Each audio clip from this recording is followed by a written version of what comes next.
The family's having Sunday dinner tomorrow, and I'm on desserts, and it's been a while since I tried a new recipe, so I'm doing brownies now. Although I did just change the recipe on the brownies, and I added an eighth of a teaspoon of some espresso powder to the butter and unsweetened cocoa. It's a common thing for people to add coffee to chocolate, especially things like brownies or chocolate cake. So I'm gonna see how I feel about that. I tasted the batter and I like it, but I can't tell if it's because I know that I did the new thing. At any rate, my sister sent me these Meltaway lemon bars, or Meltaway lemon cookies. A little while ago, she likes to do that. She just sends me recipes like, hey, do this at some point. And so I was gonna do lemon bars, but I was like, let me try this instead. So what I have going on in here so far is a cup and a quarter of confectioner's sugar. And I need to get a better lemon zester like what I have. I have a microplane and it doesn't work as a zester so much.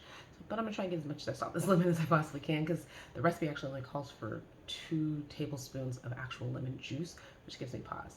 We'll see. Just realized I was missing a key ingredient. I was like following the instructions on this and it was not coming through, and I was deeply confused. People kept saying it should get moist with just what I was reading was confectioner sugar and the lemon zest. I'm like, is there not enough lemon zest? Is there oil not coming through from when I did my oleum sacrum? I forgot that butter. So what we have going on right now is me whipping this up until it's nice, light, and fluffy. And then we'll continue and add the lemon juice and all the rest of that. So here we have sticky dough. I'm supposed to divide it up onto parchment, divide it in half, put it in parchment, and roll it up so I can put it in the fridge for at least 2 hours. So I'm gonna do it overnight so I can cook these in the morning. However, this is a rare example. Usually, A, this is the New York Times article, or New York Times recipe, and B, it's a baking article, like a recipe for baking, which tend to be more technical and exact in their directions because baking inherently is chemistry. So cooking, I often find the recipes are like, do this, and it's kind of inexact, and people not realizing that there are lots of different ways that you can interpret like the instructions they gave. That's usually not the case I find with baking recipes, but in this case they're like, divide this in half and put it on some parchment. I don't know how much parchment, so I'm gonna guess and see, because I'm not really sure what this is supposed to look like once I roll it. But it's my first time out. This will hopefully give me a clearer indication. I can make with some notes in the way that it's like actually done. So I'll show you what that looks like in a second. So this is, I finished one and rolled it. This doesn't really tell you how to get it like nice and round. So I'm kind of improvising a little. Trying to improvise a little so that it isn't too thick. It also isn't too irregularly shaped. And I'll roll it a bit in a second. And then I'll seal at the ends so that it doesn't dry out. It's kind of square, but I'll play with that. 2 last things before tomorrow when I bake these. I ended up having to use extra lemons for the zest because I didn't have enough zest.